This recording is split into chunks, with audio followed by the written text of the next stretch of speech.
Study এবং ম্যাজিকের পক্ষ থেকে প্রথমেই সবাইকে শুভেচ্ছা জানাই। আমি আজকে ক্লাস 12-এর ত্রিকোণমিতির বিপরীত বৃত্তীয় অপেক্ষক সমূহ এই চ্যাপ্টারটি নিয়ে একটু আলোচনা করতে যাচ্ছি।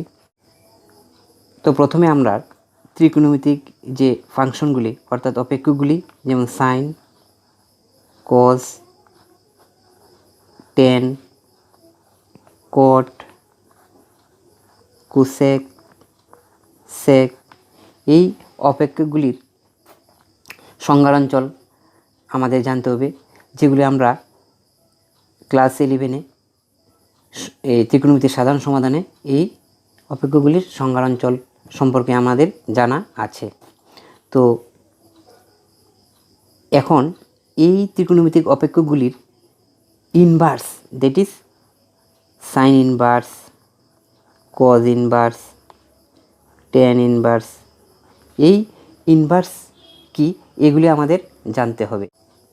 ত্রিকোণমিতিক অপেক্ষক না নিয়ে আমরা প্রথমে যে কোনো একটি অপেক্ষক যেমন এফ নিলাম, এই এফ ইনভার্স কি তা জানতে হবে, ঠিক আছে। দ্যাট ইজ এই এফ ইনভার্স জানতে গেলে আমাদের যে প্রিভিয়াস চ্যাপ্টার, সেই চ্যাপ্টারে আছে যে অপেক্ষকের ইনভার্স অর্থাৎ বিপরীত অপেক্ষক যেগুলি বা বিলুম যেটা আমরা বলি, তো অপেক্ষকের ইনভার্স জানতে গেলে প্রথমে ইনভার্স হতে গেলে অপেক্ষকটি 1 1 এবং 1 2 1 1 এবং উপরি চিত্রণ, যেটা এই দুইটি কন্ডিশন ফুলফিল করলে একটি অপেক্ষকের ইনভার্স এক্সিস্ট করে, ঠিক আছে। অর্থাৎ 1 1 এবং 1 2 এই দুইটা কন্ডিশন যদি ফুলফিল করে একটা অপেক্ষকটা ধরে নিলাম এফ, এই এফ অপেক্ষকটা যদি 1 1 এবং 1 2 ফুলফিল করে তাহলে এফের ইনভার্স এক্সিস্ট করে, ঠিক আছে। তো 1 1 এবং 1 2 কি প্রথমে আমার এগুলি জানতে হবে। তো এই দুটি রয়েছে কি অপেক্ষকের মধ্যে, 1 1 এবং 1 2 রয়েছে কি অপেক্ষকের মধ্যে। তাহলে প্রথমে আমার অপেক্ষক কি জানতে হবে। তো অপেক্ষক জানার পর আমাদের অপেক্ষকের ডোমেইন বা সংজ্ঞার অঞ্চল, ঠিক আছে, এবং কুডোমেইন, ঠিক আছে, কুডোমেইন, তারপর রেঞ্জ, এগুলি জেনে নিতে হবে। তো অপেক্ষক লাস্ট অবধি আমাদের দাঁড়ালো কি অপেক্ষক কি, অপেক্ষকের ডোমেইন, কুডোমেইন, রেঞ্জ, তারপর 1 1 অপেক্ষক, 1 2 অপেক্ষক, এগুলি জানতে হবে। যদি 1 1 এবং 1 2 হয় তাহলে একটি ফাংশনের ইনভার্স এক্সিস্ট করে। তো সিমিলারলি ত্রিকোণমিতিক ফাংশনগুলি যে এগুলিরও ইনভার্স এক্সিস্ট করবে যদি ওই ফাংশনগুলি 1 1 এবং 1 2 হয়। কিন্তু যে এই ত্রিকোণমিতিক ফাংশনগুলির যে ডোমেইন রয়েছে, সংজ্ঞাঞ্চল রয়েছে, এই সংজ্ঞাঞ্চলের মধ্যে এই ফাংশনগুলি 1 1 হয় না, কিন্তু 1 2 হয়। সুতরাং আমরা এদের ইনভার্স এক্সিস্ট করে না যদি আমি টোটাল সংজ্ঞাঞ্চল নিই। তার জন্য আমরা সংজ্ঞাঞ্চলকে রেস্ট্রিক্ট করে নিই, অর্থাৎ পার্ট করে নিই। যেমন একটা নির্দিষ্ট পার্টের মধ্যে ওই ফাংশনগুলির ইনভার্স এক্সিস্ট করে। তো এগুলি নিয়েই আমি আজকে আলোচনা করতে যাচ্ছি, তো দেখতে থাকবেন সবাই। প্রথমে আমরা অপেক্ষকের সংজ্ঞা একটু জেনে নেব। এ ও বি দুটি অশূন্য সেট নেওয়া হলো। তো এ এবং বি সেটের মধ্যে এমন একটা নিয়ম এফ কাজ করছে যে এ সেটের প্রত্যেক পদ এক্সের সঙ্গে, যেমন আমি এক্স নিলাম, প্রত্যেক পদ এক্সের সঙ্গে বি সেটের একটি নির্দিষ্ট পদ ওয়াইকে সংযুক্ত করে। অর্থাৎ এর মধ্যে যে এলিমেন্টগুলি আমি নেব, এই প্রত্যেকটা এলিমেন্ট বি এর কোনো না কোনো এলিমেন্টের সঙ্গে সংযুক্ত থাকবে। তখন এই নির্দিষ্ট নিয়মকে বি সেটে এ সেটের একটি অপেক্ষক বলা হয়। অর্থাৎ এই নিয়মটি এমনই একটি নিয়ম যা এ সেটের প্রত্যেক পদ এক্সের সঙ্গে বি সেটের একটি নির্দিষ্ট পদ ওয়াইকে সংযুক্ত করে। তখন এই নির্দিষ্ট নিয়ম দ্যাট ইজ এফকে বি সেটে এ সেটের একটি অপেক্ষক বলে, ঠিক আছে। মানে এ সেটের কোনো এলিমেন্ট বাদ যাবে না, প্রত্যেকটা এলিমেন্ট কী হবে, বি সেটের একটি নির্দিষ্ট এলিমেন্টের সঙ্গে সংযুক্ত হবে। ঠিক আছে, যে নিয়মের মাধ্যমে এই এ সেটের প্রত্যেকটা এলিমেন্ট বি সেটের কোনো একটা নির্দিষ্ট এলিমেন্টের সঙ্গে সংযুক্ত হচ্ছে, ওই নিয়মটাকেই বলা হচ্ছে কি, অপেক্ষক। এখন এই অপেক্ষকের মধ্যে আবার অনেকটি টাইপস আছে, অর্থাৎ প্রথমে আমরা 1 1, যেটাকে আমরা 1 1 বলি, 1 1 আছে, তারপরে আছে কি 1 2। ঠিক আছে, তো প্রথমে আমরা 1 1 কি জেনে নেব। 1 1 হলো যে এ সেটের মধ্যে যেমন আমি 0 1 2 এবং 3 তিনটি এলিমেন্ট, চারটি এলিমেন্ট নিলাম। সিমিলারলি বি সেটেও যেমন এ সেটের এলিমেন্টগুলি আমি নিতে পারি 0 1 2 3, এবং বি সেটের এলিমেন্টগুলি আমি -3 -2 -1 0 1। ফাংশনটা হচ্ছে কি এ টু বি এর মধ্যে ম্যাপিং অপেক্ষক। তো ফাংশনটা আমি এইরকম নিলাম, f(x = x - 3)। যেমন আমি x = যদি এ সেট ওটা হলো কি বি সেট। এখন আমি x = যদি 0 নিই, এ সেটের এলিমেন্ট কি 0 0, এই জায়গাতে বসেই f(x) এর মধ্যে বসিয়ে পাই কি 0 -3, দ্যাট ইজ -3। সিমিলারলি যদি আমি 1 নিই তাহলে -2, 2 নিলে কি হবে, এই জায়গাতে 2 2 - 3, দ্যাট ইজ -1, 3 নিলে কি হবে 0। ঠিক আছে, তো -3 -2 -1 0, এবং আরেকটি এলিমেন্ট রয়ে গেছে 1। তো দেখা যাচ্ছে যে এ সেটের প্রত্যেকটা এলিমেন্ট বি সেটের কোনো না কোনো এলিমেন্টের সঙ্গে সংযুক্ত হচ্ছে, কিন্তু বি সেটের মধ্যে আবার এক্সট্রা এলিমেন্টও রয়ে গেল। তো আমি এই ধরনের যে নিয়মের মাধ্যমে ওটা হচ্ছে, এই নিয়মটাকে, অর্থাৎ এই ক্ষেত্রে আমি এফ ধরে নিলাম নিয়মটা, এফটা হবে কি এ সেট থেকে বি সেটের উপর একটি অপেক্ষক। ঠিক আছে, এফকে বি সেটে এ সেটের একটি অপেক্ষক বলা হয়।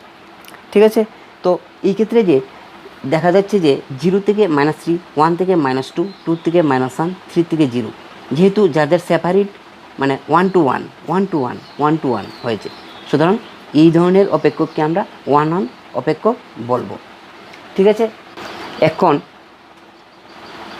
আবার এই ধরনের অপেক্ষকও আছে, যদি আমি নিই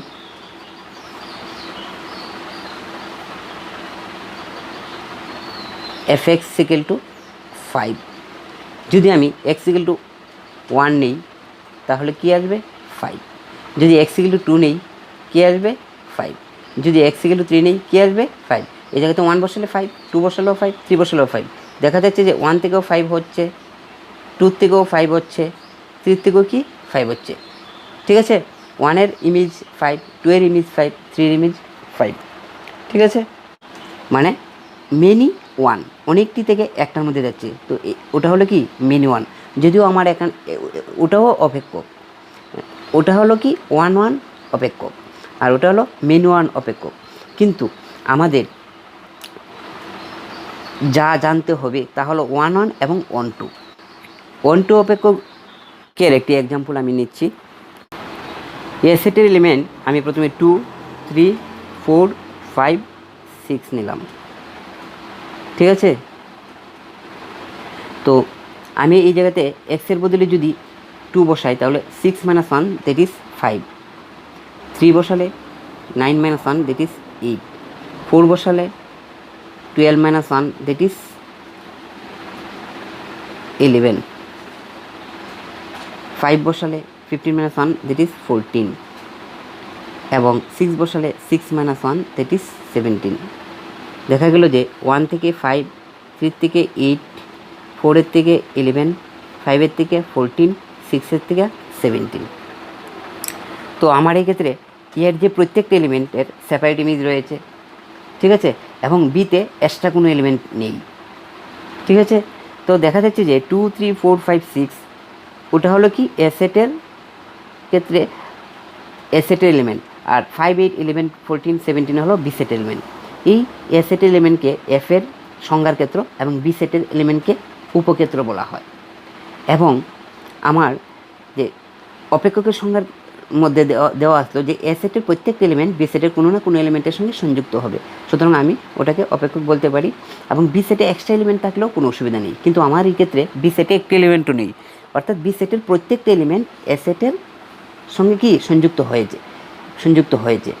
ঠিক আছে, এর মানে যদি এরকম কোনো অপেক্ষক হয় যে বি সেটে এক্সট্রা কোনো এলিমেন্ট নেই, মানে বি সেটের কোনো এক্সট্রা পরে রইল না, তখন আমরা এই ধরনের অপেক্ষকটিকে বলবো 1, 2। ঠিক আছে, অর্থাৎ আমি যে এই ক্ষেত্রে এ সেট এলিমেন্টগুলিকে বলছি কি সংজ্ঞার ক্ষেত্র, এবং বি সেটের এলিমেন্টগুলিকে কি বলছি উপক্ষেত্র, কুডোমেইন, ওটা হলো কি ডোমেইন। আবার আরেকটা জিনিস আমাদের জানতে হবে যে রেঞ্জ, মানে এ সেটের প্রত্যেকটা এলিমেন্ট বি সেটের যে এলিমেন্টের সঙ্গে ফাংশন করছে, ম্যাপিং করছে, ওই বি সেটের এলিমেন্টগুলি হচ্ছে কি রেঞ্জ। ঠিক আছে, রেঞ্জ। এবং যদি এক্সট্রা এলিমেন্ট পড়ে থাকতো ওটাকে আমরা রেঞ্জের মধ্যে অন্তর্ভুক্ত করব না, ওটা কোডোমেইনের মধ্যে থাকবে। এর মানে এ সেটের মধ্যে ডোমেইন আর বি সেটের মধ্যে রেঞ্জ, এবং টোটাল সেটটা হলো কি কোডোমেইন। এ সেটের এলিমেন্টগুলিকে ডোমেইন, বি সেটের টোটাল এলিমেন্টগুলিকে কোডোমেইন, এবং যেগুলি এ সেটের এলিমেন্টের সঙ্গে সংযুক্ত হবে, ঠিক আছে, ওগুলিকে বলবো রেঞ্জ। আমি একটা এক্সাম্পল নিলাম, যেমন এর এলিমেন্টগুলি 0, 1, 2, 3 নিলাম, এবং বি এর এলিমেন্টগুলি 3, -2, -1, 0, 1। যেটি ফাংশনটা অর্থাৎ অপেক্ষকটা হলো কি F of x equal two x - 3। তো এর মধ্যে যে এলিমেন্টগুলি প্রত্যেকটিকে বলবো আমরা কি ডোমেইন বা সংজ্ঞার ক্ষেত্র, এবং বির যে এলিমেন্টগুলি সবগুলিকে বলবো একসঙ্গে কোডোমেইন বা উপক্ষেত্র। এবং বির মধ্যে আরেকটি সেট দেখা যাচ্ছে যে ওটা যেগুলির সঙ্গে এ সেট এলিমেন্ট কি ম্যাপিং করছে, এইগুলিকে বলবো কি রেঞ্জ সেট। ঠিক আছে, তো আমরা ডোমেইন, রেঞ্জের এবং কোডোমেইন এগুলি ক্লিয়ার হয়ে গেল। ডোমেইন মানে সংজ্ঞার ক্ষেত্র, রেঞ্জ মানে প্রসার, কোডোমেইন মানে উপক্ষেত্র। তো এখন আমরা ইনভার্স, দ্যাট ইজ বিপরীতবৃত্তীয় অপেক্ষক, যেগুলি inverse of A function, inverse কি এই জিনিসটা ক্লিয়ার হব। তো আমরা অপেক্ষকের ডেফিনিশন থেকে জানতে পারলাম যে এ সেটের প্রত্যেক পদ এর সঙ্গে বি সেটের একটি নির্দিষ্ট এলিমেন্ট সংযুক্ত করা হয়, অর্থাৎ তখন আমরা এফ যে নিয়মটা, এই নিয়মকে বলি কি বি সেটে এ সেটের একটি অপেক্ষক। তো এই ক্ষেত্রে দেখা যাচ্ছে যে বি সেটের প্রত্যেকটা এলিমেন্ট এ সেটের প্রত্যেকটা এলিমেন্টের সঙ্গে সংযুক্ত হচ্ছে। ঠিক আছে, বি সেটে আর কোনো এলিমেন্ট নেই এক্সট্রা, সুতরাং আমি বি থেকে এত একটা ফাংশন বলতে পারবো। ঠিক আছে, এফ হলো কি এর থেকে বিতে। আবার যেহেতু এর মধ্যে কোনো এক্সট্রা এলিমেন্ট নেই, এর প্রত্যেকটা এলিমেন্ট বি এর কোনো না কোনো এলিমেন্টের সঙ্গে সংযুক্ত হচ্ছে। ঠিক আছে, এখন আমি যদি এইরকম ভাবি যে বি সেট থেকে এ সেটে, তাহলে দেখা যাচ্ছে যে বি এরও প্রত্যেকটা এলিমেন্ট এর সঙ্গে কি সংযুক্ত হচ্ছে কোনো না কোনো এলিমেন্টের সঙ্গে। ঠিক আছে, তখন আমি বি থেকে এত একটি ফাংশন পাচ্ছি, ওই ফাংশনটাকে আমরা ইনভার্স হিসাবে বলতে পারি। ঠিক আছে, অর্থাৎ এফ হলো কি এর থেকে বি সেট একটি এর এলিমেন্টগুলি বি এর এলিমেন্টের সঙ্গে সংযুক্ত করছে। ঠিক আছে, আর এফ ইনভার্সটা হলো কি বি এর প্রত্যেকটা এলিমেন্ট এর এলিমেন্টের সঙ্গে সংযুক্ত করছে। তো এফ ইনভার্সের ডেফিনেশন দিতে গিয়ে প্রথমেই আমরা যে বিষয়টা জানলাম তা হলো কি 1, 1 এবং 1, 2।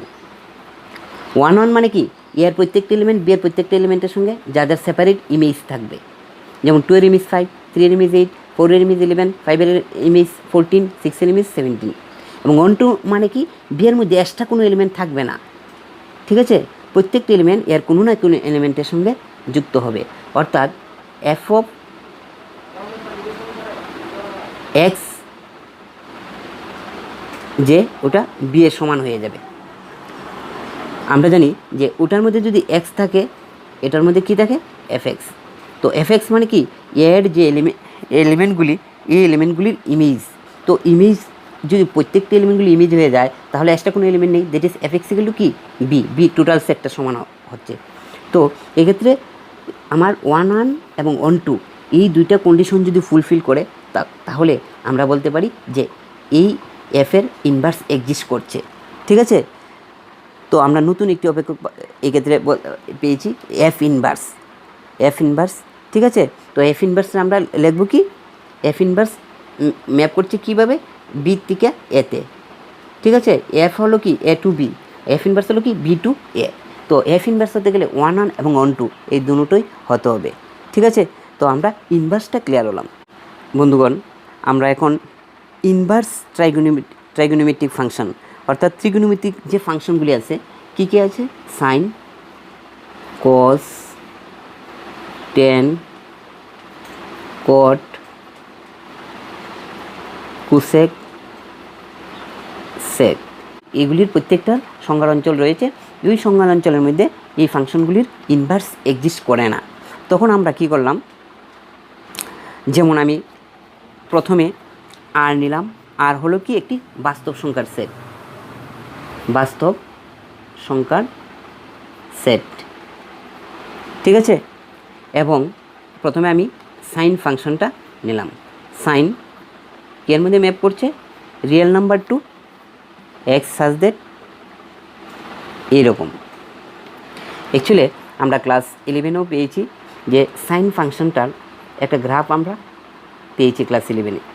তো সাইন যে ফাংশনটা ম্যাপ করছে কি আর টু দিস, আর বলতে সমস্ত বাস্তব সংখ্যার সেট।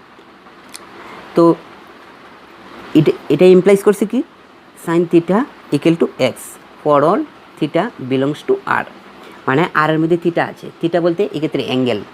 তো অ্যাঙ্গেলগুলি কি, আমি যে কোনো অ্যাঙ্গেল নিতে পারি, যে কোনো বাস্তব সংখ্যার মধ্যে অ্যাঙ্গেলগুলি নিতে পারি। অ্যাকচুয়ালি রিয়েল নাম্বার এবং রেডিয়ান দুটা সেম, যেটা আমরা ক্লাস 11-এ পেয়েছি।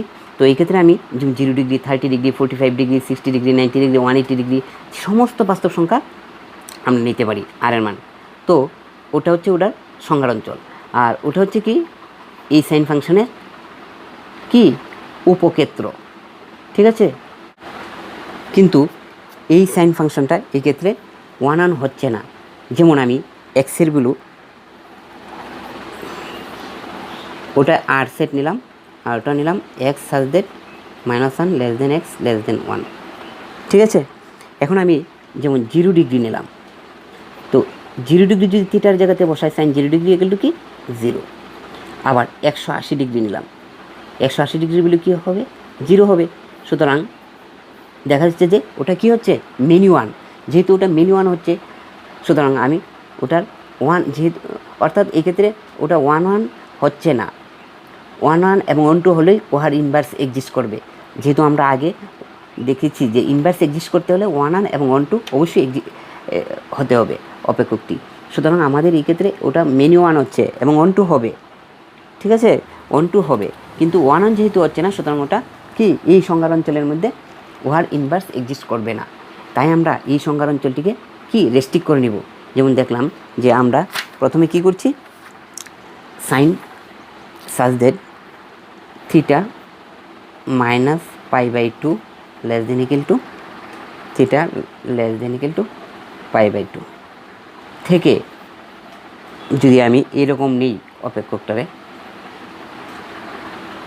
অর্থাৎ সংজ্ঞার অঞ্চলটা হলো কি -90 থেকে +90 এর মধ্যে, ঠিক আছে। -90 এর সমান বা -90 থেকে বেশি এবং +90 এর সমান বা +90 থেকে কম, এতটুকুর মধ্যে যদি আমি ডোমেইনটাকে রেস্ট্রিক্ট করে নিই, তখন দেখা যাচ্ছে যে ওটা 1 হচ্ছে এবং 1 হচ্ছে, তখন ইনভার্স এক্সিস্ট করবে, that is sine inverse exist করছে এই ক্ষেত্রে, ঠিক আছে।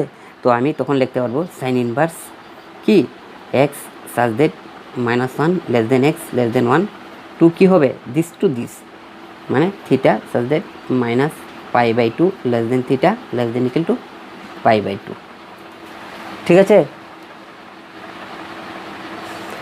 তো এক্ষেত্রে দেখা যাচ্ছে যে সাইন ফাংশনটা এই ডোমেনের মধ্যে 1 হচ্ছে এবং 1 হচ্ছে, ঠিক আছে। যেহেতু 1 1 হচ্ছে, সুতরাং ওহার ইনভার্সটা এক্সিস্ট করবে, that is sine inverse x equal to কী হবে থিটা। তো দিস ইমপ্লাইজ করছে কি sine theta equal to x, ঠিক আছে। ওটা থেকে ওটা লেখা যাবে, আবার ওটা থেকে ওটা লেখা যাবে। তো সাইন ইনভার্স এক্স হচ্ছে কি, সাইন ইনভার্স এক্স হলো একটি কোণ, দ্যাট ইজ থিটা, যার সাইন হলো কি এক্স। এখন সাইনের যে গ্রাফ পেয়েছি, দেখা যাচ্ছে যে ডোমেনটাকে আমি রেস্ট্রিক্ট করেছি, কী করেছি, -90 থেকে +90 মধ্যে। এখন ডোমেনটা এরকমও তো হতে পারে 3π/2, 5π/2, আবার এমনও তো হতে পারে থিটা -5π/2 -3π/2। তো এই ক্ষেত্রে আমি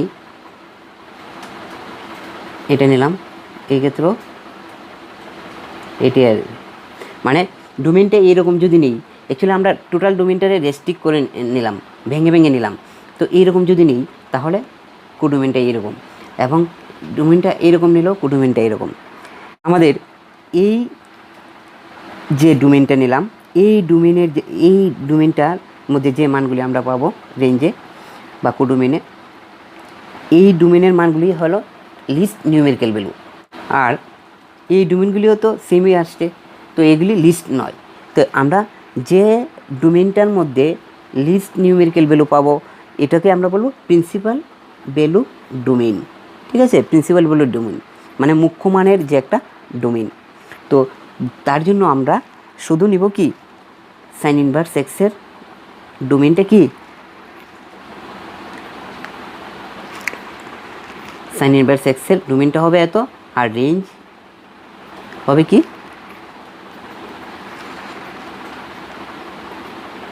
ডোমেন।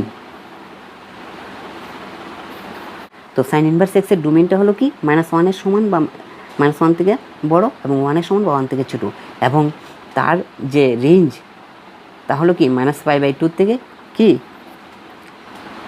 বড় বা -π/2 সমান এবং +π/2 সমান বা +π/2 থেকে ছোট। ঠিক আছে, এইভাবে আমরা প্রত্যেকটা ত্রিকোণমিতিক ফাংশনের ডোমেনকে রেস্ট্রিক্ট করে আমরা প্রত্যেকটা ফাংশনের ইনভার্স এক্সিস্ট দেখাতে পারবো। ঠিক আছে, ওটা হলো আমাদের প্রথম যে ইনভার্সের যে কনসেপ্টটা। তা পরবর্তী ক্লাসগুলিতে আমি যে ইনভার্সের যে প্রপার্টিগুলি সেইগুলি নিয়ে আলোচনা করব। তো ভালো লাগলে অবশ্যই কমেন্ট করবেন, লাইক করবেন, পাশাপাশি শেয়ারও করবেন এবং চ্যানেল সাবস্ক্রাইব করবেন। ধন্যবাদ সবাইকে।